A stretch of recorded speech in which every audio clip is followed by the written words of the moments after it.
1953. O mundo era bem diferente. Depois de 3 anos, chegava ao fim a Guerra da Coreia. O médico americano Jonas Salk anunciava a descoberta de uma vacina contra a poliomielite.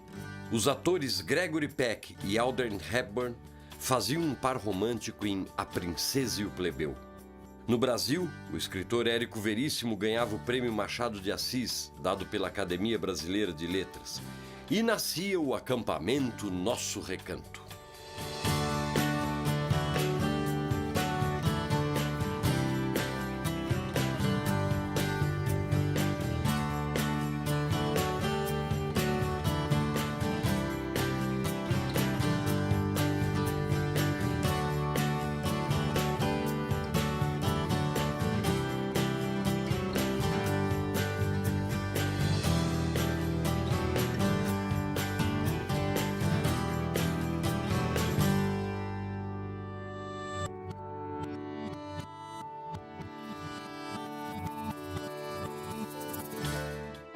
Era uma vez um professor dedicado e competente, cujo principal prazer era ensinar.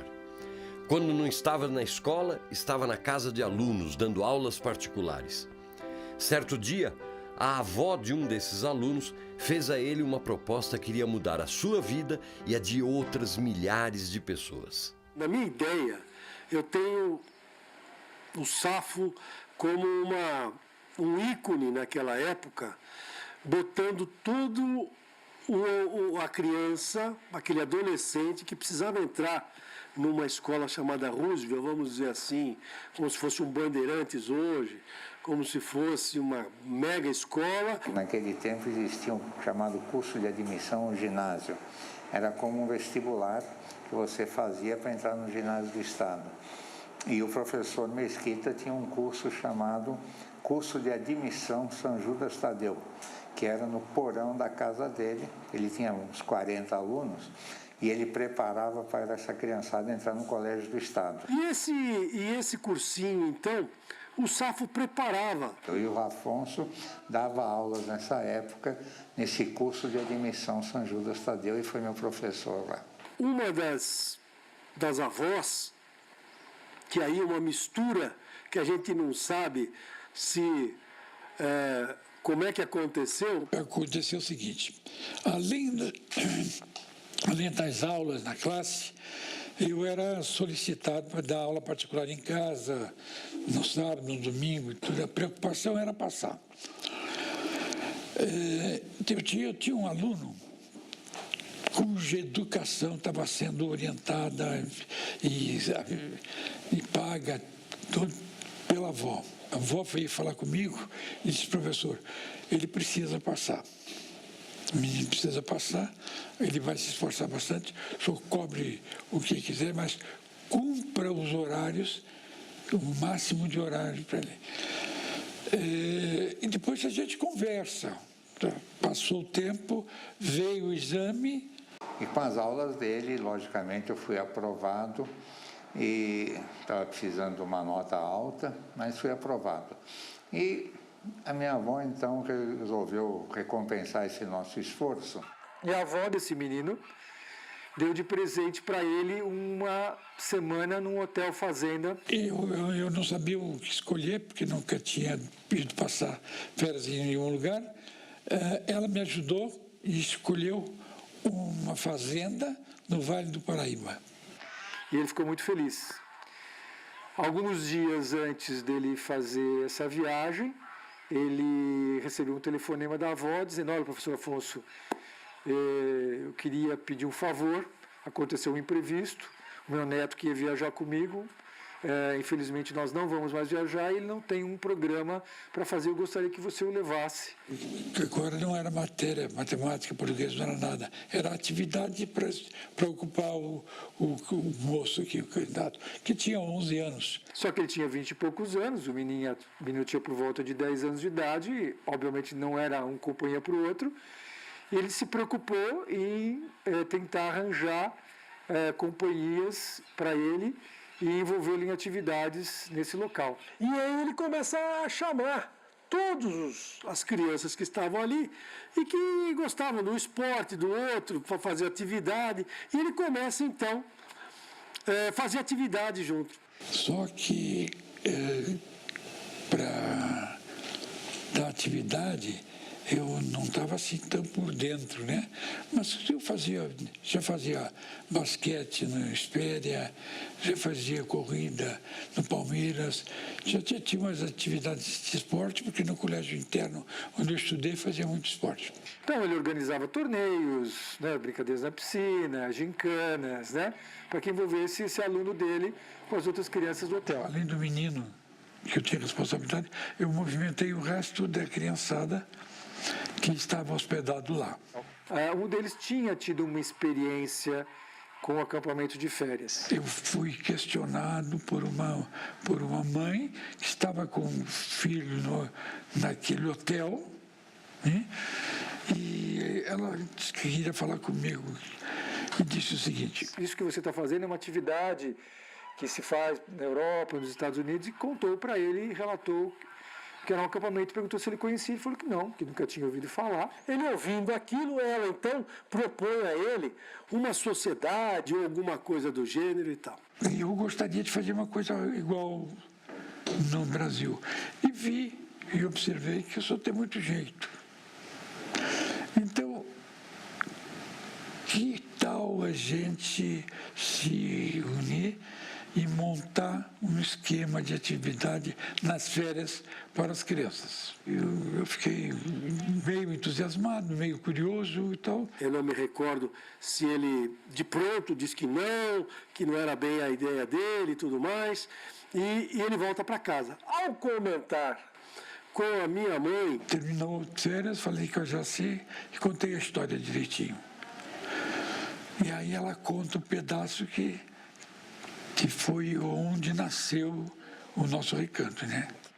E aí eu acho que houve a grande participação da minha mãe nessa história, em que ela então leva à frente e pergunta ao pai dela, que tinha, junto com o meu tio, o sítio de Ferraz de Vasconcelos. Acho que um mês depois de casado, ele conversou com meu pai da possibilidade de se fazer um acampamento de férias para crianças.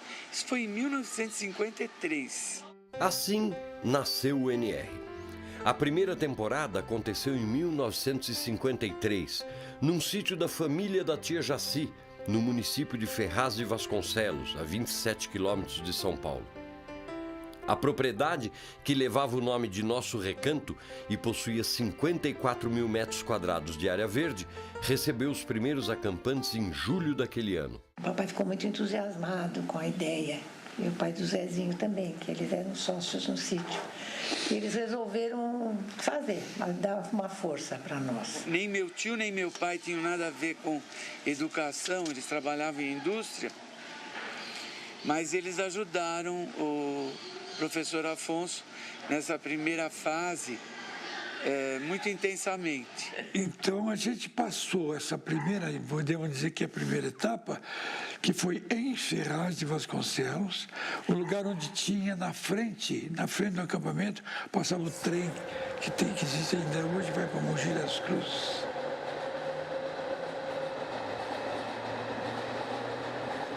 Nas férias de julho, ele já levou 26 crianças pelo acampamento, com o que tinha lá. Eu fui o primeiro a fazer vamos dizer assim, um test drive do que seria um acampamento, e eu participei da primeira turma que foi ao NR. A gente precisava comprar beliches, por causa do espaço, não tínhamos muito quarto, e transformamos um salão. Uma garagem enorme, transformamos em refeitório. E acabaram fazendo daquilo um acampamento com alguns beliches e etc. Tanto nós como o Safo eram calouros. Então, logicamente, sempre tinha algumas coisas pendentes, mas, de modo geral, saiu tudo muito bem. Foi extremamente válido a primeira temporada. Os pais que mandavam os filhos para admissão comigo, Eles tinham muita confiança e muito entusiasmo. Quando eu disse que ia fazer isto, eu recebi apoio de todo jeito. Desde a sua fundação, o INR teve a importante participação da colônia judaica. Os imigrantes já conheciam a atividade de colônia de férias, bastante popular na Europa, e o INR veio ao encontro dessa proposta, oferecendo total abertura para a diversidade cultural. No INR você vai encontrar assim, crianças de todas as religiões, né? E, por exemplo, as crianças israelitas formou, lá para trás, há uns 35 anos, formou um grupo muito grande de crianças israelitas. E a comunidade judaica veio através dos alunos que ele tinha, quando ele era jovem, que ele dava aulas particulares. A filosofia deles de abrir o horizonte dos filhos e estavam preocupados com uma formação educacional fora da escola, né? Uma formação da personalidade do menino, do jovem. Muitas crianças que vinham, que frequentavam, que eram as crianças israelitas, e se formou, assim, muita história entre eles. Então, mandar o filho para longe da família por umas semanas, em vez de ficar, né, com o filho grudado assim o tempo todo, deixar ele ter uma vivência diferente numa comunidade, com outros meninos da mesma idade, quase como uma introdução a um kibbutz, né? Que é o que depois eles fazem quando são mais velhos. Provavelmente aprovavam a postura do meu pai em relação às religiões e ao respeito, né? A diferença de uma religião para outra. Eu acho que tudo isso deve ter colaborado com a escolha da colônia em começar a fazer acampamento com a gente. Uma das primeiras pessoas que se dispôs a auxiliar o professor Afonso e a tia Jaci foi Bibi Kaczynski, que ofereceu sua casa como ponto de saída nas primeiras temporadas. A família Kaczynski ajudou bastante mesmo o Safo naquela ocasião, onde a saída, inclusive, ocorria na frente da casa deles. E alguns carros da própria indústria dos Kaczynskis eram colocados à disposição para levar as crianças até o acampamento. Alguns pais cederam o carro com o motorista, ou ele, entusiasmado, também foi de motorista, e chegamos no local, e é muito parecido com o que existe hoje, né? Quando vão em escolas ou nas férias. Né? Naquele tempo, então, a ideia era só: vai passar as férias, vai ter atividade, vai ter recreação. O apelo na parte esportiva era muito grande porque era o que ele fazia, né? Ele, na época que esteve no colégio, no seminário, ele era o responsável por estar organizando as competições esportivas. Ele foi esportista, né? Jogou basquete, era o seu esporte preferido. E então a atividade do acampamento sempre teve esse viés esportivo, principalmente na parte de Ferraz, e obviamente que com o tempo a coisa mudou um pouquinho para que a coisa pudesse ser adaptada à realidade de hoje. As minhas férias de criança e de jovem tem tudo a ver com o nosso recanto, tem tudo a ver com aquela magia que tinha lá em Ferraz de Vasconcelos, que era um lugar pequeno, um lugar aparentemente sem grande estrutura, né, perto do que é hoje o INR, né, campo de futebol sequer tinha grama, a quadra de vôlei era de areia, com a marcação bem precária, quadra de basquete ralava bastante, o futebol de salão era terrível jogar lá, eu cheguei a jogar no gol, era um negócio tremendo, mas tinha uma magia inexplicável, era um lugar fantástico. Eu não sei se eu troco o Ferraz por qualquer outro desses lugares que está muito mais sofisticado como hoje. Era um frio desgraçado em Ferraz, mas era outro acampamento, outra coisa, outro diferente, mas era um diferente onde estava todo mundo igual, junto no diferente. Eram as mesmas pessoas, os mesmos amigos. Ferraz era gostoso, era uma coisa, primeira coisa só, né? Todo mundo, só homem, só menino. Homem não era, ninguém era homem ainda, era todo mundo menino. Aquela coisa de andar com a mão dentro do moletom. Porque porque todo mundo, né, gelado, andava todo mundo com a mão dentro do moletom, chegava em casa de Ferraz, os pais escandalizados, tira a mão daí, porque todo mundo com a mão dentro do moletom, para não dizer que a mão no saco está gravando. Para mim o convívio era muito importante, a ligação com as pessoas. Eu hoje, como atividade, sou psicoterapeuta, não tenha dúvida que alguma coisa eu trouxe daqui. Eu sou totalmente ligado ao esporte, eu pratico esporte até hoje, sou membro da diretoria, presidente da Corpo e Corredores Paulistas Reunidos, e muito do modelo daquilo que era o DNA do NR, eu vejo hoje na tentativa de implantar no DNA de outras instituições ligadas ao esporte. Então o esporte, principalmente a parte do convívio, é o que eu mais lembro com saudades, inclusive. Uma coisa que eu me lembro bastante de Ferraz era o dia de visita. Era um dia especial, era no meio da temporada, um domingo no meio da temporada, no 15º dia de férias. E os pais, na metade da temporada, iam para o nosso churrasco. Então a gente vinha para cá, jogava futebol, depois tinha um churrasco e geralmente era com a família. Então a gente passava um domingo extremamente agradável aqui. Era uma coisa muito, assim, de poucas crianças, né? E foi assim, muito familiar, muito gostoso, e foi aumentando, né, Afonso? E isto, aos poucos, foi sendo tirado, porque isso trazia problemas, né? Muitos meninos ficavam com saudade do pai, etc. Além do que, tinha uma questão muito engraçada, né? Porque algumas famílias levavam assim, um monte de comida para o filho e tal, porque o filho, evidentemente, nas cartas reclamava, então chegava um monte de chocolate e tal. O NR já surgiu com uma proposta pedagógica voltada para o respeito e autonomia dos jovens acampantes. Pequenas tarefas diárias, como fazer a cama, recolher a louça, limpar o quarto e cuidar dos seus pertences, fizeram e ainda fazem parte da dinâmica do acampamento, transformando a experiência das férias em uma extensão da rotina familiar e da educação formal. Como nós, naquela época, ficávamos 4 semanas, quando o indivíduo chegava, ele tentava se impor usando os mecanismos e as ferramentas que ele conhecia e que ele tinha na família, ou no colégio, ou na casa, no bairro, no prédio, assim por diante. E o que era interessante é que depois ele percebia que essas coisas que às vezes faziam sucesso, né, ou podiam fazer sucesso em algum outro lugar, lá não funcionavam. Porque não importava o quanto o indivíduo tinha financeiramente, não importava onde o cara estudava, não importava a religião que ele tinha, né? Naquele momento da temporada, eram todos iguais, eram todos respeitados pelas suas diferenças ao mesmo tempo, em que o desenvolvimento acontecia de uma forma muito ampla e muito interessante. Então existiam regras que a gente tinha que seguir e o código de honra do acampamento. O código de honra do acampamento, e que o Safo dizia, e ele falava logo no primeiro dia, que assim, era não atentar contra a parte física, nem contra a parte moral e nem contra a parte material.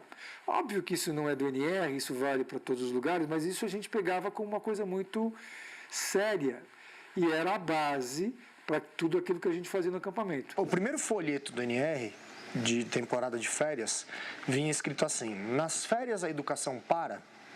interrogação.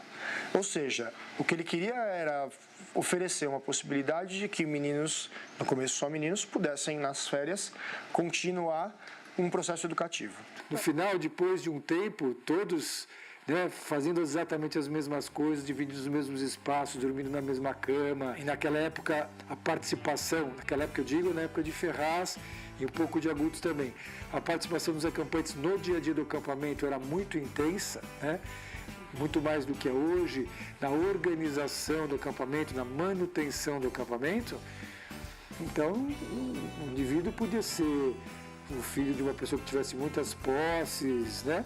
Uma coisa, quando chegava lá, ele era exatamente igual ao indivíduo mais simples que estava lá e que tivesse sido convidado, que tivesse uma origem completamente diferente da dele. Então, essa é a primeira lição, que independente do nível social da pessoa, ela está aqui, ensina muito.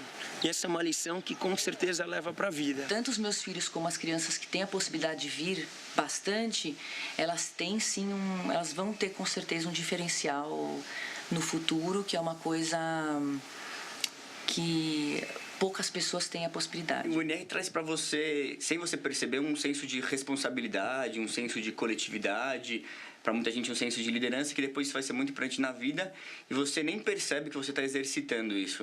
Então, o acampamento apareceu como uma proposta saudável de educação informal, de valores. Muito da minha vida eu aprendi aqui, de liderança, sabe? Eu era um cara, vamos dizer assim, um cara mais um, e de repente ele me abriu um espaço. Eu consegui captar, mesmo como monitor, que é difícil, né? Hoje em dia, olho para trás, é fácil você falar, pô, o importante de lá, além das amizades, tudo, você tem uma chance de você liderar uma equipezinha de 10 criancinhas, não sei o quê. Depois eu liderei um quarto desses, eu olhei esse quarto, uma coisa que até marcou agora, me impressionou, né, de novo. Eu tinha na época, no máximo 19 anos. Me passaram um quarto com 9 equipes, 9 monitores, eu tinha 90 crianças no quarto, que era responsável por isso, quer dizer, praticamente um mini NR, eram 3 alas, né? Então, na segunda ala era do Mauro E, que cuidava, né? Com 19 anos, quer dizer, para mim, foi uma chance que eu tive. O fato deles poderem exercitar a liderança, de poderem exercitar a vida em comunidade, exercitar o respeito ao próximo, cidadania, o direito de poder colocar as vontades e as necessidades deles abertamente para uma comunidade, poderem fazer teatro, fazer dança, artes e conviverem com pessoas do mundo inteiro. Eu acho que isso faz toda a diferença. O NR ensina muitas coisas para o acampante, para o monitor e para todo mundo. Ele ensina convivência em equipe, ensina o respeito ao próximo. Muito das coisas que eu aprendi eu devo para meus pais, mas tem algumas coisas que a gente não consegue aprender e ensinar em casa. Precisa ensinar na vida, né? E eu acho que ter um ambiente estimulante, onde as pessoas aprendem a viver em comunidade, senso de responsabilidade, de autonomia, de respeito interpessoal, de organização, de liderança. Tudo isso eram premissas básicas do acampamento. Em 1953. E até hoje, essas são as premissas básicas do acampamento. Na verdade, eu trouxe desde pequena, eu acho que eu carreguei isso para a minha vida profissional. Talvez o acampamento não tenha sido a peça fundamental para a carreira dessa pessoa, mas que ajudou a desenvolver o interesse por isso, ajudou. E eu citei esse exemplo porque outros são muito mais fáceis e evidentes, né? O pessoal que é artista, é músico e começou fazendo teatro no NR, tocando no NR. Então, desenvolver esse lado do interesse e da formação pessoal é uma coisa que até hoje o acampamento promove. Analisando agora, depois de muitos anos, a gente vê o quanto influenciou nas nossas vidas, na minha, com certeza, na minha formação, na minha educação, aquelas temporadas aqui, né? Aqui representa bastante. Aqui ele nos ensina a ser, com certeza, humilde. Então, todos são iguais. Então, tem toda aquela questão de arrumar a tua própria cama, de fazer a limpeza, de você ir buscar a tua roupa na lavanderia. Dá um senso que, às vezes, em São Paulo, muitas pessoas não têm. Até hoje, ainda percebo que muitas das minhas atitudes e muitas das coisas que eu construí na minha vida teve a raiz aqui, né? Esse cenário que a gente vê e se emociona, né? Falava-se bastante em espírito de acampamento, lembra? Assim, você tem que ter o espírito do acampamento para estar aqui. E esse espírito, com certeza, está aqui em algum lugar. Fez parte da minha formação e vai fazer, com certeza, parte da formação dos nossos filhos. Eu acho que essa presença dele, do Safo, em toda a história do acampamento, ele é muito marcante, porque sempre que acontecia alguma coisa, ele aparecia para poder dar o fechamento do processo, né? Então, se aconteceu alguma coisa errada, não era uma grande bronca que era dada, né? Mas era o tentar ver o aspecto sempre construtivo daquele momento que a gente tinha vivido e o porquê que a coisa tinha se encaminhado daquele jeito. Então, através de fazer com que todos pensassem e analisassem aquele momento, é que a gente podia sentir que a gente estava crescendo com a ajuda dele e ele ia pontuando, seja para os acampantes, seja para os monitores, para que a gente se tornasse realmente pessoas cada vez mais humanas e mais envolvidas nesse trabalho comunitário que a gente fazia no NR. Desde o começo eu fui acompanhando o acampamento, ao mesmo tempo que eu levava uma vida pessoal paralela, né? Me formei na faculdade e me associei ao professor Afonso mesmo numa escola chamada Colégio Friburgo. 59, eu ia começar Friburgo. Então, a zona tinha muita gente alemã, né? E eles, então, achavam que era a família alemã que tinha aberto o colégio. E as senhoras alemãs vinham para mim, os outros faziam assim para mim, desculpe, eu não falo alemão. Era muito engraçado isso. Nós tínhamos uns 90 alunos, mais ou menos. E foi depois aumentando quando o Afonso, porque eu me retirei, que eu não podia mais ficar, né, por causa do Ricardo. E ele então aumentou, ele fez ginásio, aí já não era mais só jardim, nem primeiro e segundo ano, já era... Aí começou a fazer ginásio. Aí eu foi até em licença para o colegial. E lá no Colégio Friburgo a gente trabalhou até 1980, 79. A gente vendeu o colégio em 1980.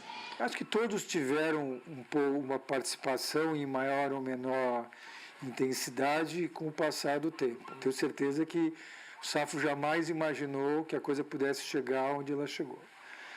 Mas as coisas, elas acontecem e tudo teve uma razão. Parte das coisas foram planejadas e parte das coisas aconteceram por questão de oportunidade.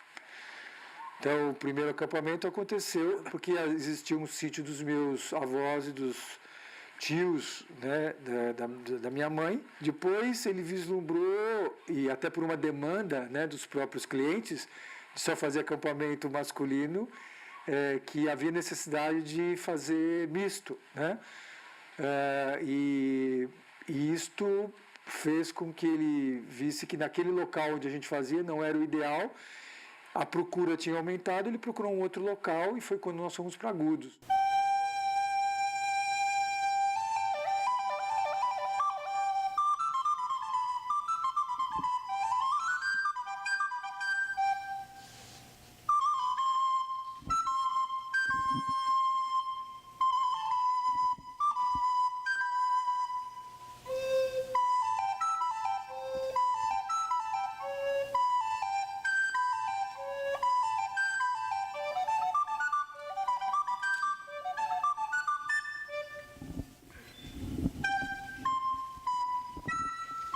Eu fui diretor do colégio onde eu estudei, seminário franciscano em Agudos. Agudos fica a uns 326 quilômetros de São Paulo, da capital, perto de Bauru, cerca de 20 quilômetros, seguindo pela Castelo Branco. Eu tinha feito um estágio de abertura de formação nos Estados Unidos e depois na Itália também. E naquele estágio, eu voltei com ideias de fazer com que o colégio, que era seminário, era um colégio vocacional, então tinha certa estrutura um pouco fechada, digamos assim, para os tempos que iam se modificando. Um dia, conversando com o professor Afonso, ele disse assim, você já pensou alguma vez em fazer o acampamento, a colônia de férias, um NR, no período de janeiro, em Agudos? Já. Então foi... Ele pensava, eu pensei, então o negócio deu tudo certo. E começamos a fazer o acampamento, a colônia de férias, também no mês de janeiro, em Agudos. Foi muito engraçado, porque quando a gente chegou aqui, na verdade não tinham nem equipes montadas em janeiro de 71. Não tinham as equipes montadas porque eu não sei por quê. Sinceramente, porque eu era acampante. Mas eu lembro que o pessoal falou assim, vocês se reúnam em grupos de 9. Na minha equipe, eu estava com a Mônica e a Mariângela, que são as filhas do Maurício de Souza. E a Magali ficou noutra equipe porque ela era mais novinha. Mas aí ficou a Marina, a Lia. E para mim, Agudos sempre foi teve uma influência muito grande. Eu comecei em 71, na primeira temporada de Agudos, em janeiro. Era só janeiro até 79. E fui até 77, então eu fiz 6 temporadas. 79 eles começaram em julho a fazer temporada também de inverno. Foi muito forte na nossa vida, entendeu? Uma coisa legal que a gente vinha para cá, primeiro para se divertir, segundo para fazer esporte, que era o objetivo, esporte, esporte, esporte. Dentro do NR, as pessoas eram incentivadas a desenvolver algum trabalho ou na parte artística ou nos esportes. E a parte cultural, que era teatro, a gente tinha até negócio de sala de artes, que ajudava também no teatro. Todos os cenários a gente pedia para o pessoal da sala de artes fazer. A gente ia pesquisar, antes de vir para cá, peças de teatro. Em 79, a gente fez a primeira, 79 ou 80, a primeira coreografia masculina, que foi a dança dos cowboys. Eles eram pelo menos 8 acampantes maiores, que não eram bailarinos. E a gente botou eles de chapéu de cowboy e blusa de xadrez. E eles dançaram uma dança inteira sozinhos, 8 meninos. E o evento da semana era o teatro. Tinha teatro. Era mais do que o cinema, porque o Safo trazia os cinemas, os filmes bons. E no final da temporada tinha um grande evento de teatro, Sim, que era a coisa maior. Era uma peça maior que a gente ensaiava durante o mês inteiro. Tá? A temporada toda. A temporada toda, e era uma coisa a mais que virava um negócio profissional. Era, verdade, sim, né? Era um negócio bem bacana. De janeiro de 71 até julho de 80, eu vim em todas as temporadas de Agudos, que eram as de verão, menos a de 75. Né, porque não deu para meus pais me mandarem. E eu vejo hoje as crianças, eu ficava esperando chegar a temporada de verão. Né? Era uma coisa impressionante, o que era mágico chegar aqui, isso aqui era um mundo gigante, né? Não deixou de ser, mas quando você é pequenininho, vem aqui com 8, 9, 10, 12, 14 anos, você olha, esse seminário era muito imponente. Muito mágico. Houve um enriquecimento mútuo de conhecimento interreligioso, até uma nota muito característica do NR, do nosso recanto mesmo, né?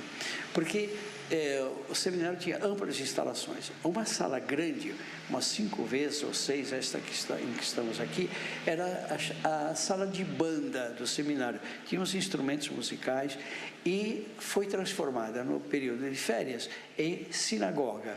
E às sextas-feiras realizava-se ao pôr do sol o Shabat. Nós estamos quase de frente à sala onde era a sinagoga.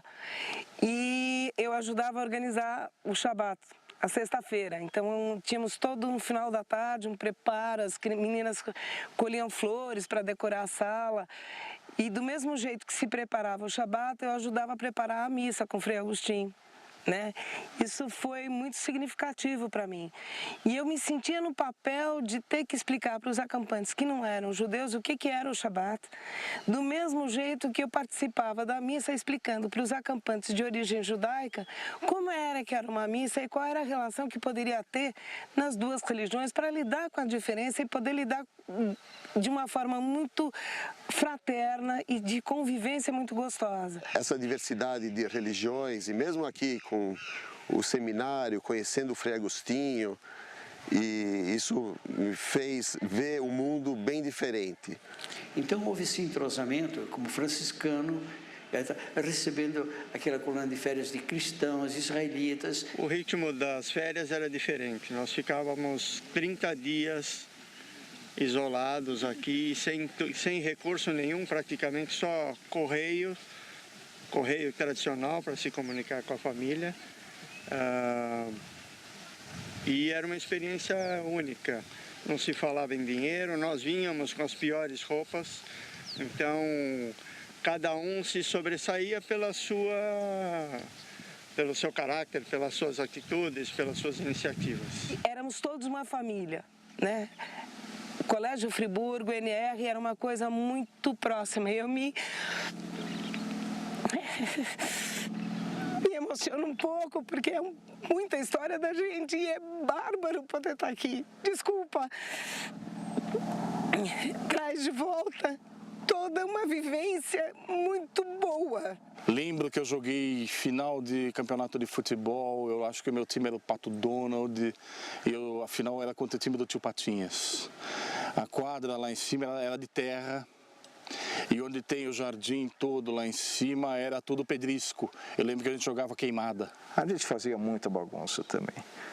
Imagina um quarto que deve ter o quê? Uns 50 metros de comprimento, com 100 camas dentro e um monte de moleque. A hora que apagava as luzes, era uma bagunça só, era muito divertido. Então, e a gente ficava aqui 4 semanas, era um mês inteiro fora da nossa casa. E eu vinha na temporada de janeiro e na temporada de julho. São 2 meses por ano que a gente ficava dentro desse lugar.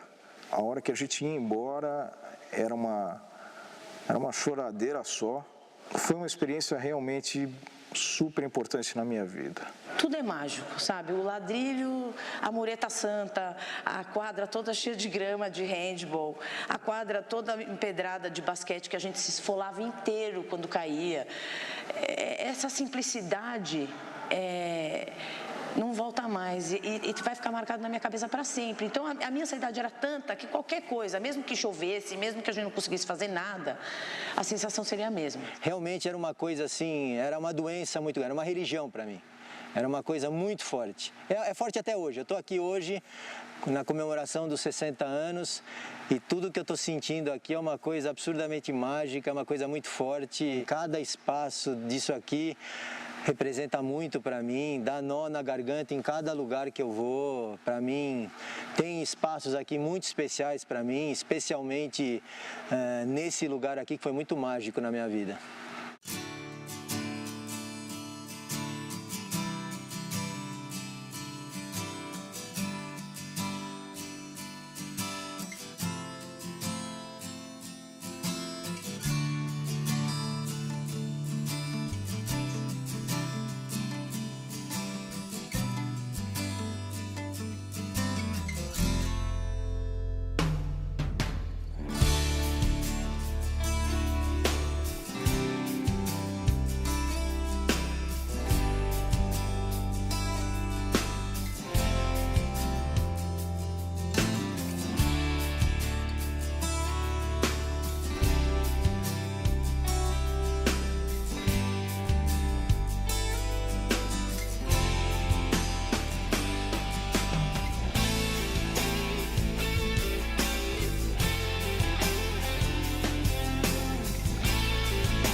Esse lugar marcou. Tem lugares na nossa vida que marcam para sempre, tanto quanto pessoas. Você sabe que os Beatles escreveram uma música sobre isso, né?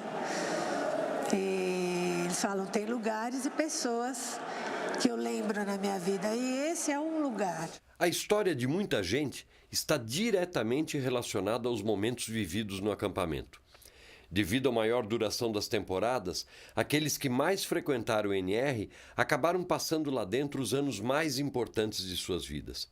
Alguns encontraram suas almas gêmeas e vários casamentos surgiram ali. E muitos construíram laços e vínculos de amizade para uma vida inteira. Comecei a frequentar o NR aos 9, em 1972, e daí até 1983 eu fiz umas 20 temporadas entre Ferraz de Vasconcelos, Sapucaí-Mirim e Agudos. E comecei minha primeira temporada em janeiro de 79. Eu comecei de 73 para 74, comecei como acampante. Tenho 46 temporadas. Minha primeira temporada foi aqui em Agudos, em 1977. A minha última temporada foi em 1985. Eu fiz 13 temporadas e eu me orgulho de ter representado o acampamento no Lions, nos Estados Unidos, em 84. Eu fiz 18 temporadas aqui. Se você pensar que a temporada era de um mês, eu passei 1 ano e meio da minha vida nesse seminário. Eu fiz NR de 1980 até 84. Acho que eu fiz um total de 8 temporadas. Falando de agudos, eu comecei em 71 e foram 11 anos, até julho de 80. E frequentei o NR de 77 até 86, quando eu fui para o Lions. O NR, para mim, quando eu percebi, eu já estava participando dele como acampante. Então eu não lembro da minha primeira temporada, não teve uma temporada como o calouro. E muito mais do que fazer parte das minhas férias, ele fez parte da minha vida. Comecei em 73, na comemoração dos 20 anos, até 85. Comecei a vir para o NR em 91, com 5 anos, ainda com o tio Zezinho, no NR1. Viemos aqui, 18 temporadas, acho. Até hoje eu sonho, assim, com coisa de temporada, sonho com NR, e eu falo assim, nossa, tenho mais de 45 anos, né, já parei de ir pro NR fazem uns 25 e continua essa presença tão forte, assim, comigo. Eu comecei indo com, acho que 11 anos, se eu não me engano, acho que 11 ou 12 anos. Eu já fui direto pro 2, eu não cheguei a conhecer como acampante o NR1. Eu comecei a vir pro NR quando eu tinha 6 anos, em 91, e eu parei de vir para a NR em 2004, então posso dizer que eu passei grande parte da minha vida aqui. Meu nome é Marco Luque e eu fui um dos monitores da NR, sim. Eu estive lá de 99 a 2003, aproximadamente. E, cara, deixa eu falar, uma fase muito boa da minha vida, uma fase intensa. A gente ralava, porque é o primeiro a levantar e o último a dormir. Tenho grandes amigos até hoje, amigos, assim, do coração. Eu venho no NR desde 97, fui acho que até 2005. Praticamente todas as férias, julho e janeiro. Abri mão de todas as outras viagens que a minha família propunha, porque eu queria vir para o NR e não tinha nenhuma outra opção. Você passa 7, 8 anos da sua vida, todos os anos, passando janeiro e julho, janeiro, julho, janeiro, julho. Vira uma parte indissociável de você mesmo, né? E é bem difícil desligar. Em 60 anos de história, milhares de pessoas já passaram pelas temporadas de férias do NR. Atualmente, são mais de 30 mil acampantes, participantes de vários programas, que frequentam suas 2 unidades a cada ano. Todo esse sucesso se deve à visão e à estratégia da família Vívulo de ampliar sua área de atuação e abrir o NR para outras atividades além das temporadas de férias, como o acampamento escolar e as viagens de formatura. Houve na história do acampamento um momento que era o professor Afonso Safo como diretor de empresa. Depois, em 1958, a criação do Friburgo, o Colégio Friburgo. Depois, ele e ela tocando junto o colégio, e o colégio cresceu bastante. O colégio começou e se identificou a possibilidade de se fazer acampamentos durante o ano para estudos do meio e estudos de formação. No começo, a gente era só família e só essa atividade de férias. Como é que a coisa mudou? Aí foi a grande ideia, porque nós tínhamos o acampamento que acontecia nas férias, mas se descobriu uma outra utilidade para ele durante o ano letivo. Aos poucos, nós fomos ampliando o leque aí de atuação dentro do acampamento. Ele passou a ser lugar de férias, depois, durante o ano, ele passou a servir para a escola, dentro de uma programação. A partir daí, não só o Friburgo fazia acampamentos no NR durante o ano, mas outras escolas, e isso foi oferecido para outras escolas, né? Isso acontecia tanto em Ferraz quanto em Sapucaí. O nosso contato com o NR, ele se mistura um pouco com a vida, né? Porque isso foi logo no início, antes até do NR existir como hoje, na estrutura que existe hoje? Olha, nós somos uma vez para o NR1 e mais 25 anos seguidos para o NR2. Em geral, a nossa turma tem um pouco mais de 200 alunos, cerca de 5 mil alunos ou mais já frequentaram o NR em viagens com Santa Cruz. Depois disso, eles foram se estruturando e nós começamos a ir para o NR1 e nós íamos com as turmas desde 2 anos de idade, nós íamos até o ensino médio. Isso se intensificou muito nos anos 80. E, na verdade, surgiram também as temporadas do ADJ, né? Dr. Marco Antônio Vivo, né? Junto à equipe médica e o trabalho desenvolvido na Escola Paulista de Medicina, teve o trabalho junto à ADJ. E grande aprendizado com o Marco, com a Sandra, com o Afonsinho, com toda a família NR, que foi a minha primeira casa do verdadeiro aprender daquilo que hoje procuro ser enquanto educador, enquanto referência daquilo que eu aprendi com eles. Meus filhos praticamente cresceram no NR também, nessa época. Nós íamos muitas vezes no ano, era um número de alunos muito grande. Sim, eu tenho 2 filhos, um de 37 anos e um de 35 anos. Quando o meu mais velho tinha mais ou menos 8 anos, eu resolvi que ele vai para o NR, porque o mês de julho para mim era importante estar aqui dentro da escola e achava importante ele ir para um acampamento. Dali para frente, todos os anos eu mandava os meus filhos pro NR. Depois foram minhas sobrinhas. E uma das minhas sobrinhas, até a Vivian, acabou sendo uma monitora do NR e ela amava. Amava não, ela ama o NR. Nós somos muito bem recebidos, os monitores são muito bons. Recebem a gente com muito carinho e tem um espaço amplo para atividades esportivas, atividades de recreação. Sempre tivemos contato com o NR, mas eu não tinha mais filho para ficar mandando, né? A partir dali que surgiu a ideia, por que não o Red Balloon fazer acampamento de finais de semana lá no NR? E deu certo, a gente fez, tem uns 11 anos que a gente faz. Cada ano vem crescendo mais, porque cada ano a gente tem mais uma franquia, então vai crescendo o número de alunos e volta aquela história. Um fala para o outro, que é muito legal, que é muito bacana. Há um intercâmbio muito grande entre o que a gente pede e o que eles fazem. Sempre fomos atendidos muito bem. O que me satisfaz e o que me motiva cada vez mais é o retorno que essas escolas têm depois de proporcionar isso para os seus alunos e as famílias também, que ficam super encantadas com o resultado da vivência.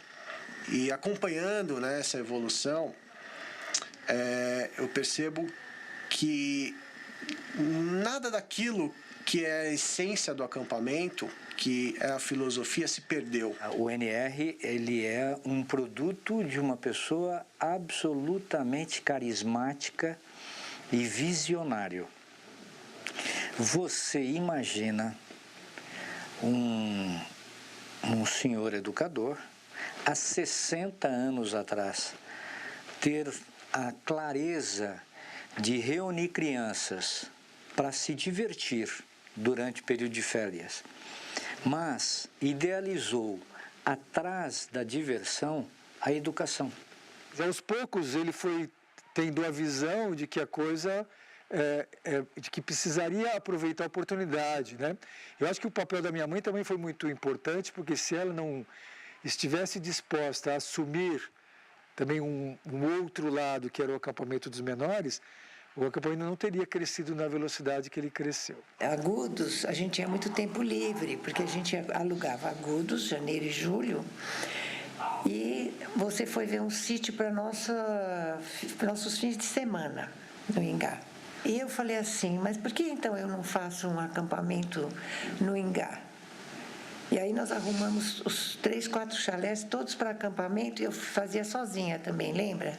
Em 1969, eles fizeram a primeira temporada em São Roque, em julho.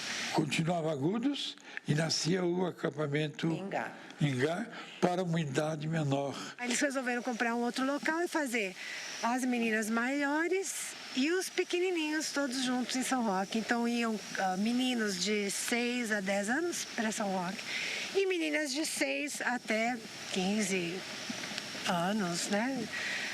Foi muito gostoso a primeira temporada. Lá fazia muito frio, era muito lindo, eram chalés, 3, máximo 4 chalés. Depois tinha o refeitório, que era uma casa bonitinha, tinha lareira, era muito, muito bem feito. A minha mãe dirigia, ela dirigia muito bem, Se organizou muito bem as coisas.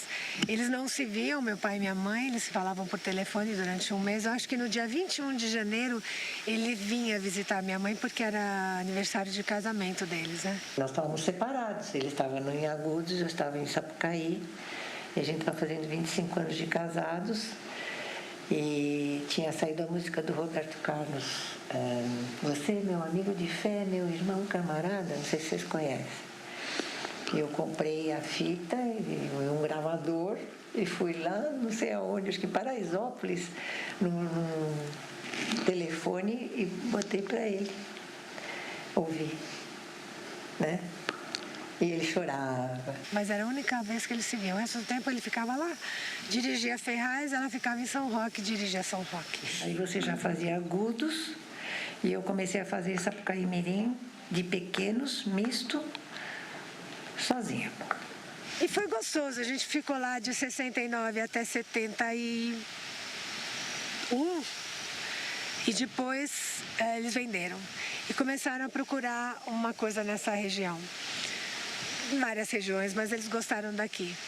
Aí em 72 meu pai chegou em casa e disse: achei o terreno. As atrações se multiplicaram e com elas o público.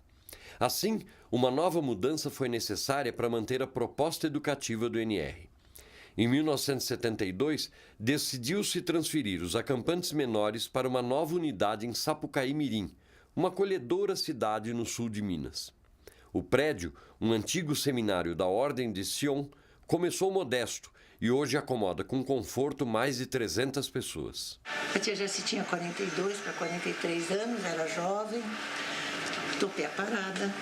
As crianças se deram muito bem, um clima maravilhoso, muito cuidado, muito amor. E foi assim, fizemos a primeira temporada com 65 crianças, mais ou menos. Quando nós resolvemos que haveria a construção do NR2, e isso foi realmente um esforço, um investimento muito grande da família, aí foi que nós vimos que a coisa tinha que realmente mudar e tinha que se profissionalizar. Um pouco antes disso já o Friburgo tinha sido vendido, o SAFO tinha como única atividade a realização dos acampamentos, não só das férias, mas também durante o ano. E aí começou a se pensar de uma forma um pouco mais empresarial, porque nós precisaríamos fazer com que o acampamento sobrevivesse. Porque para que ele sobrevivesse, eu precisaria ter um investimento maior, e para isso eu precisava ter um desenvolvimento de, hoje nós chamamos de produtos diferentes, para que a coisa pudesse se bastar e realmente justificar tudo aquilo que a gente fazia. Bom, e a partir daí nós tivemos realmente um crescimento bastante grande. A passagem de Agudos para a fazenda foi muito trabalhosa, onde o Afonsinho ficou 6 meses dentro da fazenda trabalhando como... supervisionando a construção toda. Descalço e ajudando a carregar coisas e tal, para que ninguém parasse, para que em 6 meses a gente tivesse o refeitório e os chalés prontos. Ginásio coberto. Então, esse momento todo, o acampamento foi fazendo algumas coisas. O SAFO fez as estradas, já marcou o lugar, a terraplanagem, onde seria refeitório, os campos de futebol, quando foi comprado o NR1, que é lá de Sapucaí. Existia uma equipe de pessoas que sabia fazer muita coisa. E com essa turma, com essa vontade, com essa retaguarda do pessoal da região, é que a gente acreditou que poderia, e a ideia era inaugurar em janeiro. Então a gente está há 6 meses, e nesses 6 meses é que a gente percebeu que ia ser muito difícil. E bom, a fazenda tinha uma cara bem diferente, as passarelas, o piso, os broquetes não estavam prontos ainda, então a gente amassou muito barro nessa temporada, que na inauguração choveu muito. Não, era tudo barro, era tudo difícil. Né? A primeira lavanderia que ficou pronta depois de 3 dias que a roupa juntou e aí todo mundo, né, chovia muito, tinha muito barro. carro. Isso foi difícil.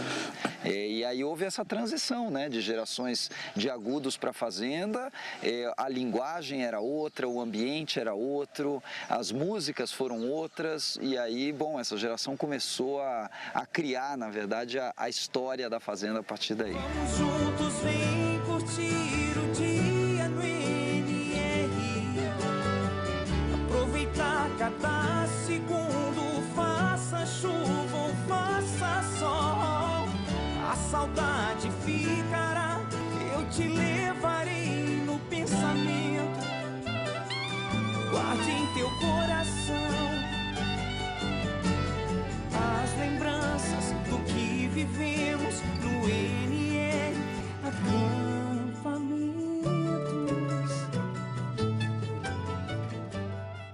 Todo mundo que vem para cá fala, ainda é a mesma coisa, né?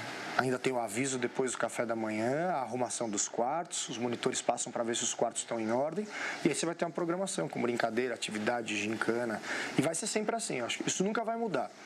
Você não vai chegar no acampamento e vai pegar a molecada numa lan house jogando em rede. Isso nunca vai acontecer. Até acho que tem um pessoal que imagina que um dia isso vai acontecer, mas a gente luta para que isso não aconteça. Acho que essas são as principais diferenças, né? A forma como a gente consegue incentivar e cativar a molecada hoje em dia e as ferramentas que a gente tinha. Mas o NR continua sendo o NR.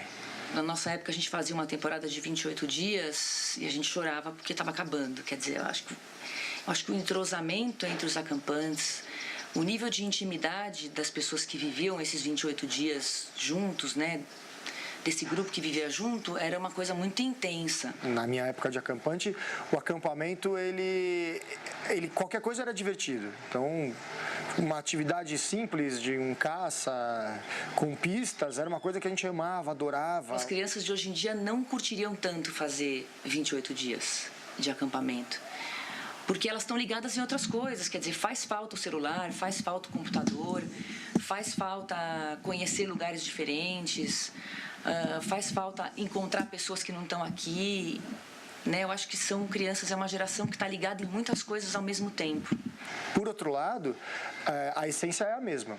É você vir para um lugar que você vai estar longe de internet, você vai estar longe de computador, você vai estar sem o seu telefone celular, mas você vai estar se divertindo, você vai estar brincando, você vai estar interagindo. A adaptação para o acampamento ela é um pouco mais difícil, mas eles hoje ganham muito mais em outras coisas, porque eles têm muito menos condições hoje de ter contato com a natureza, de poder se desvencilhar dessas coisas todas. Então, o fato de eles poderem largar tudo isso para trás e vir para o acampamento, o benefício que eles têm é muito maior hoje em dia. Eu acho que hoje vive-se uma coisa de realidade virtual muito pesada, e no acampamento é realidade, não tem nada de virtual, é de verdade.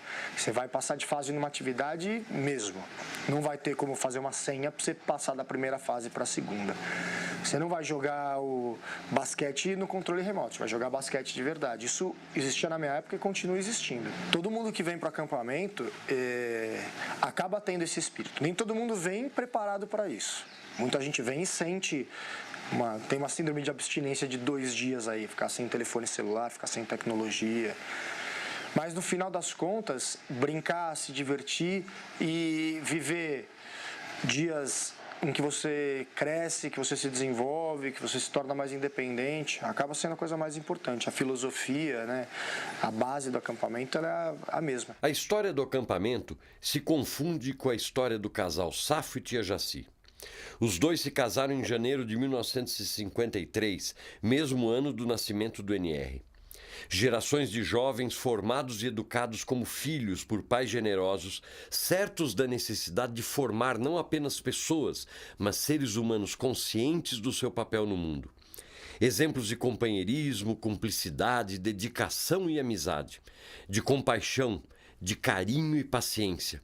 Exemplos de vida.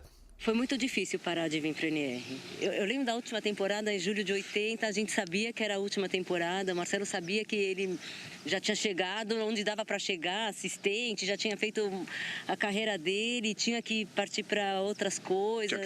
Tinha que trabalhar. Então o NR para mim sempre misturou muito atividade com trabalho, com família. O NR está está dentro da gente, está nas veias. E eu espero que as futuras gerações consigam ter a felicidade que a gente teve nesse lugar. A gente é muito nova, eu acho que a gente é muito nova, mas já tem tanta coisa para contar e tanta coisa que a gente viveu, e muito disso foi aqui. A gente deve tudo isso ao NR, que é incrível, esse lugar maravilhoso, muito especial, que faz com que a gente volte a ser criança. Só quem viveu e quem pôde trazer filho agora para conhecer, sabe o que é isso. Então, eu fico até meio emocionado, porque o NR, para mim... Fizemos grandes amizades, né? A gente tem amigos que hoje você vê depois de anos e o cara parece que você viu ontem e fala as mesmas besteiras e se dá, né, tão bem como a gente se dava naquela época. Então... Ele chorou acho que uns 3, 4 dias antes de terminar a temporada, ele já estava chorando. Ele olhava para o pôr do sol, chorava. Ele olhava para os lugares, chorava. Ele falou assim, acabou, né? Acabou minha vida, aquela coisa. O que será do mundo pós-NR? E hoje a gente vê isso nos nossos filhos, né? Eu não consigo me imaginar sem o NR. Desde sempre. Eu sempre imaginei que eu vou ficar velhinho no NR. Entendeu? Eu vou fazer do NR a minha vida. E dos meus filhos, não que eles vão ter a obrigação de trabalhar no NR, mas eu quero poder acompanhar isso. Eu acho que o NR cada vez mais mostra a importância que ele consegue ter na vida das pessoas. Eu encontrar um cara que foi acampante, que foi monitor da NR, e ele virar para mim e falar, pô, Kito, foi fundamental. O NR foi o momento mais gostoso da minha vida. Isso não tem preço, não tem dinheiro que pague. É 24 horas de diversão, cara. É 24 horas de diversão. E se tratando de NR, como eu fui, são 60 anos de tradição. 60 anos não são 60 dias, né? Então, NR é aquela coisa que você manda teus filhos, você está totalmente despreocupado. Você sabe que é super seguro, o ambiente é super legal, os monitores, as diversões, as brincadeiras, o incentivo ao esporte e tal, pô. Eu acho assim que o acampamento ele tem um significado enorme na vida da gente, porque você vai indefeso, com todos os medos de ser aceito, de conviver com pessoas diferentes, e de repente você é tão acolhido. E você sabe que você pode errar e que você vai ter outra chance e que todo mundo está lá para trabalhar os dons que a gente tem, as coisas boas ou ruins que a gente tem para transformar tudo isso, que cada temporada é um presente. Sou casado com a Vera, que conheci no NR, ela tinha 10 anos, eu tinha 12, falei para ela na marcenaria em São Roque que eu ia casar com ela, ela não acreditou. Em algum momento ela fraquejou e acabou acontecendo isso, né? Tenho 3 filhos que cresceram e viveram o NR até a idade que podiam, né? Hoje eles têm quase 30 anos, não tem mais condição de vir, cada um achou o seu caminho. Eu me sinto um privilegiado mesmo de ter podido fazer tantas temporadas e isso gerou em mim toda a metodologia para poder fazer o que eu quero fazer com o meu trabalho. Então, sem acampamento eu não ia conseguir. Eu moro aqui dentro, respiro o acampamento, como você diz, né? Gosto dessa vida, não me arrependo de estar aqui. Para mim isso é minha vida, eu não consigo me imaginar vivendo em outro lugar e fazendo outra coisa. Sim, realmente a gente se formou no acampamento. Eu acho que muito mais do que numa escola, do que às vezes dentro da própria família. Aqui a gente teve realmente uma aula de vida e isso é o que ficou na formação de cada um, na essência de cada um que pôde passar tempos aqui. O NR sempre foi muito mais do que um acampamento de férias. Aqui que eu formei meus grandes amigos, que eu conheci pessoas novas. Mesmo que não seja uma amizade muito profunda, em qualquer lugar que você vai, você encontra alguém do NR, seja no trabalho, seja num restaurante, tem alguém do NR. E hoje em dia, no ambiente de trabalho, a gente se diferencia quem teve todo esse respaldo do NR. Sem dúvida, um conjunto das melhores memórias que eu tenho na minha vida. A gente vem pra cá, se sente no interior e aí faz muitas amizades, isso é muito legal. Eu acho que é o mais legal, assim, do NR. Era uma ansiedade, assim, enorme de chegar aqui e respirar esse ar e ver o céu cheio de estrelas. Muitas coisas na minha memória, assim, as melhores, sei lá, pra mim foram os melhores tempos, aqueles que eu vinha pra cá. Pra mim, o NR, assim, representa a melhor fase da minha vida. Passei 15 anos no NR, praticamente todas as férias da minha vida. Foram as melhores férias da minha vida sempre. Nenhuma viagem que eu fiz com pais, com namoradas, com mulheres, você tá tão perto de amigos, com tanta gente bacana em volta. A minha sensação minha infância foi maravilhosa. E uma coisa que predomina na lembrança é ter vindo para o nosso recanto. Isso aqui representa a minha infância, onde eu cresci, a pessoa que eu sou hoje. É muito importante. Não é só você estar aqui com seus amigos, no melhor lugar do mundo, fazendo esporte, fazendo teatro, mas é um lugar mágico. É realmente mágico. Quando a gente vem aqui para o NR, passa, ainda que um dia, é mágico. Eu amo esse lugar de paixão, é uma energia que quando eu chego aqui não dá para explicar, o cheiro, o visual, tudo. Eu espero poder voltar uma vez mais ainda. A raiz que eu criei aqui é como se fosse uma árvore hoje que eu vejo assim, nossa, uma saudade imensa. O NR é uma febre, é uma parte muito forte da nossa vida. A gente se formou aqui como líder, o vínculo que a gente tem com as pessoas aqui, a gente reencontra agora, é como se não tivessem passado X anos, né? Porque fazem muitos anos. Pra mim foi tudo, aquele local, assim, foi minha infância, foi minha adolescência. Amo mesmo aquele local, até tipo, eu me emociono a falar disso. Essa pergunta me emociona, velho.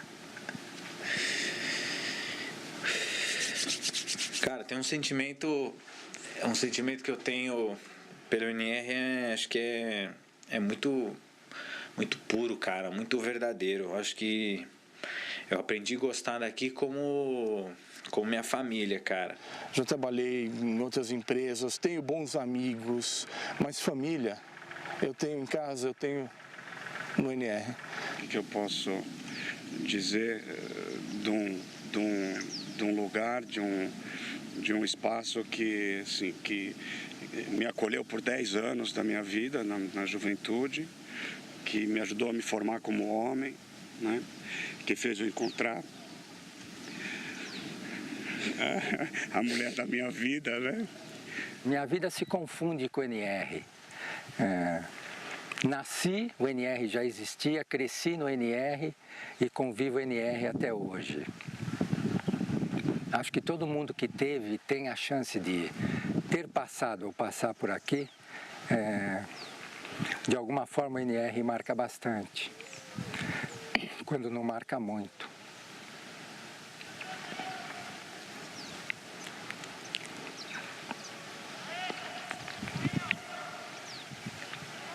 Acho que no fundo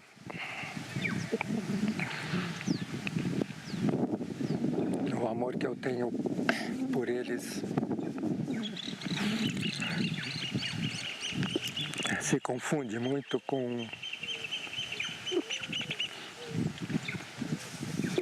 o amor que eu tenho por esse lugar. Acho que é isso. Eu espero que os herdeiros do nosso trabalho aqui deem uma continuidade seguindo essa filosofia que foi imprimida desde o início, que é a formação do jovem para ser um adulto completo e útil à sociedade. Eu sempre considerei o NR uma extensão da minha casa. Eu sempre me senti muito à vontade e as pessoas que eu conheci no acampamento como uma extensão da minha família. Pessoas que eu conheço e gosto há muito tempo. Tenho a impressão que se alguém que viesse de fora me perguntasse o que é o NR, alguém que nunca participou, nunca teve a experiência ou a convivência, quisesse saber o que é, o que eu acho que é o NR, Eu acho que é um lugar que forma pessoas de bom caráter e é um lugar onde a gente faz amigos para a vida toda. As pessoas que passam pelo acampamento, eu acho que talvez até pela própria época em que isso acontece, o acampamento ele é a época da vida da pessoa, né? Que geralmente é numa fase de pré-adolescência, adolescência. O acampamento ele é uma coisa muito marcante. Cada geração fala da sua passagem pelo NR como se fosse a melhor.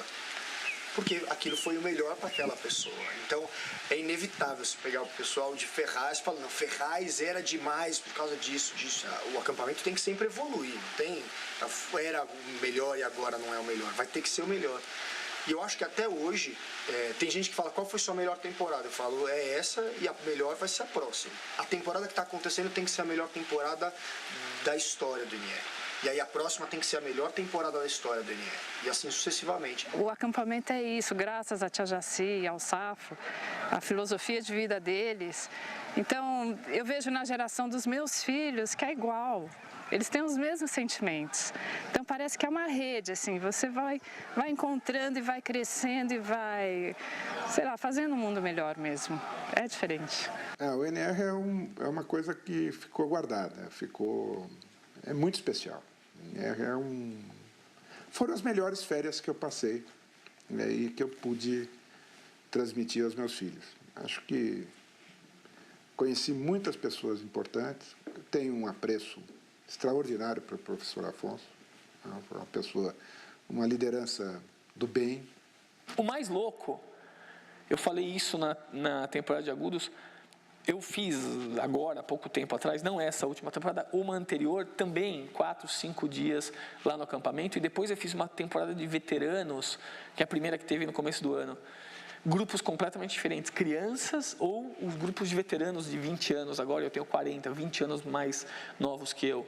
O espírito é o mesmo, o brilho, o mesmo gosto, o mesmo ideal, as mesmas coisas que existiam 30 anos atrás, quando eu ia para o acampamento, existem hoje, existiram 15 anos atrás. Eu não posso dizer antes, mas pelo que eu imagino e pelos ex-acampantes que eu conheci, era o mesmo. Então, eu acho que a família Vívolo, principalmente o Safo, conseguiu transmitir isso para muita gente. Para os filhos dele, que hoje estão tocando o acampamento, e para muitos acampantes, que estão com os filhos indo para o acampamento. Então, eu acho que o Safo, mesmo não querendo, mesmo não sabendo onde isso ia chegar, acertou.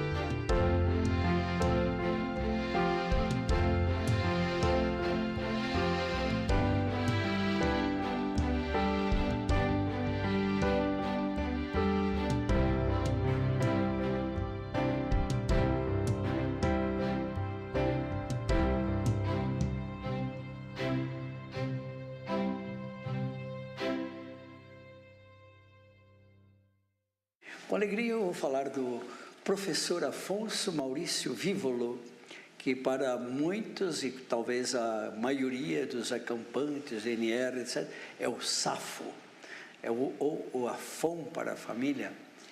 Temos um longo tempo de caminhada juntos, muitos e muitos anos. Não desde quando Pedro Álvares Cabral descobriu o Brasil, nem quando Frei Henrique de Soares Coimbra celebrou a primeira missa, mas de muitos anos. Morávamos vizinhos, éramos no Brás. Na verdade, ele sempre foi conhecido como professor Afonso. Nós íamos para Ferraz, lá a turma antes de mim, os mais antigos, sempre foi chamado de professor Afonso. Quando nós viemos para Agudos, na primeira temporada, além do Frei Agostinho, ficaram 5 seminaristas para nos ajudar na temporada. E quando nós chegamos, nós acampantes e os monitores, que eram os mais velhos, todos chamávamos de professor Afonso. Os seminaristas, que estavam chegando agora, também não nos conheciam, ao invés invés de chamar de professor Afonso, chamavam de seu Afonso. Seu Afonso, seu Afonso, seu Afonso, seu Afonso, e virou Safonso. Os monitores que achavam engraçado, Safonso era safadeza, como Safonso, é professor Afonso. Começou aquela história de brincar de chamar de Safonso. E de Safonso para Safo, no meio dos monitores, foi um tapinha. E o Safo virou uma coisa engraçada que continuou. Mas, na verdade, era seu Afonso, que os seminaristas não sabiam professor Afonso e falavam Safonso, e no dia a dia, Safonso virou Safo, que é o nosso querido e eterno Safo. Não é de hoje que as pessoas falam bem deles, né? Até em Nova York eu ouvi muito ex-acampante que já era executivo, que foi para Nova York por um motivo ou outro, falar para mim: teu pai, se não fosse pelo teu pai eu não estaria aqui hoje, o teu pai foi meu pai, né? Foi aquele pai que eu sempre quis ter e nunca tive. Eu já ouvi de tudo. O maior educador que eu já posso ter conhecido na minha vida, porque esse conseguiu me educar, porque na Foram escola, muitos, né? porque na escola ninguém me educava, né? Mas aqui no acampamento, o professor Afonso, a tia Jaci, estão de parabéns, porque o que eles construíram, só eles construíram, né? O Safo e a Jaci são meus pais, mas são pais de milhares de acampantes que passaram por aqui. Só foi como um pai para mim, né? Desde os 13 anos comecei a conviver com eles, né? Então, praticamente, um pai, um professor, né? Que hoje eu tenho tudo que eu sou hoje, eu devo ao nosso recanto. A presença dele na nossa vida e a visão dele como educador, né, são coisas absolutamente inquestionáveis. Por toda essa sensibilidade, por todo esse carisma, né, por toda essa capacidade de orientação, ele realmente é uma pessoa excepcional, tá certo? E eu acho que na mesma linha, obviamente que de uma outra forma e com um temperamento, obviamente, muito mais feminino e muito mais, também a tia Jaci. Todo mundo fala, atrás de um grande homem sempre existe uma grande mulher. Se não fosse a minha avó, a tia Jaci, o Safo não teria conseguido tudo que ele conseguiu. Ela deu apoio sempre, fazia tudo, muita coisa que a gente acha que, né, a gente fala, o Safo, mas metade do Safo, pelo menos, é a tia Jaci. Como diz o hino do acampamento, nós também somos do esporte, da tradição e da gentileza, dando ao nosso recanto toque de graça e beleza. Ela é a alma desse acampamento, que vê os detalhes, que vê as coisinhas, sabe? Ela é aquela coisa linda, de sempre sorrindo, num alto astral, e todo mundo é neto dela aqui. A gente nunca se sentiu menos neto por causa disso, né? Ela adotou todo mundo e ela isso não tem o que dizer, né? Minha avó, o amor da minha vida, não tenho o que falar, ela é super especial. Eu lembro dele como o itinerante.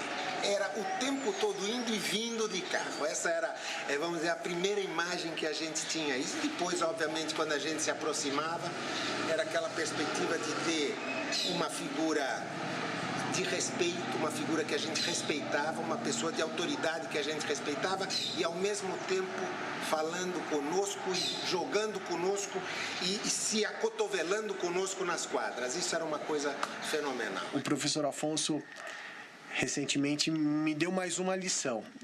Foi muito bacana porque nesses bate-papos que temos na sala dele, que ele gosta muito de saber o que está acontecendo no acampamento, o volume das atividades, escolas que estão entrando, escolas que estão saindo, sempre muito ativo. Certa vez, bem recente, ele me perguntou: e aí, como que estão as coisas com as escolas? E eu lidando com a parte, né, de contato com as escolas, eu falei: não, tá perfeito, tá muito legal. O volume para esse ano é um volume que realmente está superando nossas expectativas. As escolas estão confirmando as suas participações, as adesões estão acontecendo, então, poxa, está muito legal. Essa minha resposta foi num ponto de vista empresa. E de imediato o professor Afonso me barrou e falou assim: não, Minha pergunta não é essa. Minha pergunta é se as escolas estão entendendo a nossa proposta. Não é o volume, e sim é o resultado. Se é que os alunos estão voltando, entendendo a filosofia, com uma bagagem a mais na mala, que não, né, as coisas supérfluas, e sim as coisas que fazem parte da essência do acampamento. O Safo tem diversas características que eu admiro. Eu acho que a principal característica do Safo que eu admiro é a capacidade de se comunicar e a capacidade de ler uma situação. Ele consegue ler uma situação como poucas pessoas que eu conheço. Fantástico. Uma liderança impressionante, como alguém... vou falar por Agudos, porque o Ferraz era pequeno. Ele batia 2 palmas e tal, faziam 300 crianças ficarem quietas para dar os avisos. Né? E quem já tinha mais de 7, 8 temporadas como eu, sabia exatamente o que ele ia falar e achava muito, muito bom, achava muito divertido. Ele é um líder nato. Ele não é um líder pelo cargo que ele tem. Ele é um líder pela pessoa que ele é. As pessoas veem nele liderança. A minha vida inteira, eu lembro desde que eu era pequeno, existia algum problema e ele estava na temporada de férias, as pessoas recorriam a ele, não porque elas precisavam, não porque era obrigatório recorrer ao Safo, mas porque elas sabiam que ele ia ter uma solução. Ele tinha todos nós na mão.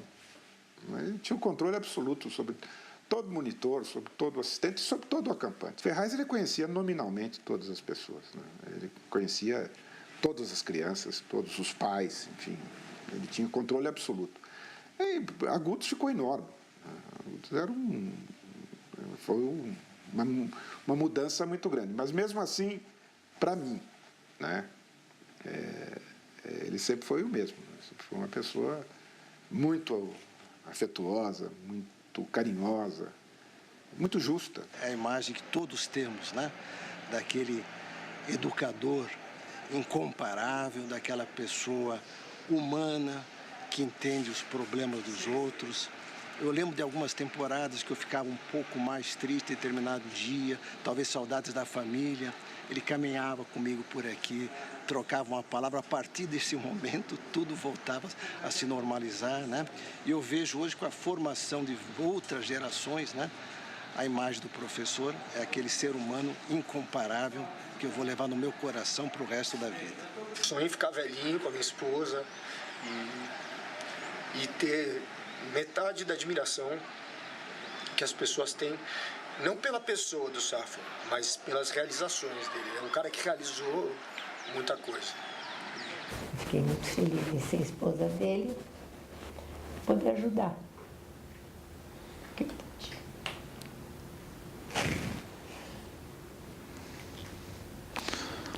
Um dia nós estávamos subindo, estava uma serração daquelas absurdas. Ele na direção e eu muito preocupado com o desfiladeiro, porque para ir aquela montanha que leva a Sapucaí, não é? E ele disse assim para mim, olha, na vida da gente, a gente não tem que ficar preocupado com o desfiladeiro. Você tem que estar preocupado com a estrada. Se você traçar bem o caminho da estrada e você tiver segurança na estrada, você chega sempre onde você precisa chegar. Aquilo me marcou. Parece uma coisa que eu carrego a minha vida toda. Foi uma lição de vida, na verdade. E quem poderia imaginar que aquela despretensiosa experiência em Ferraz de Vasconcelos geraria tantas histórias e encontros?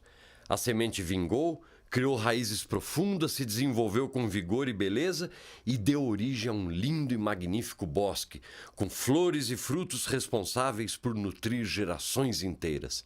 E a história não para por aí.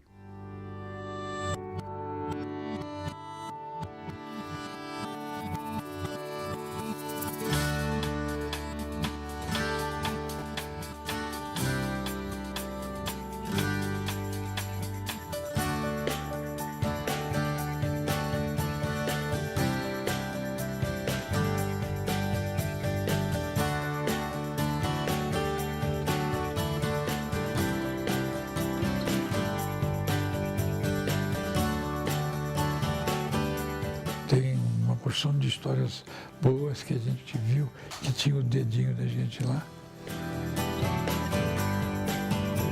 a gente se sente realizado.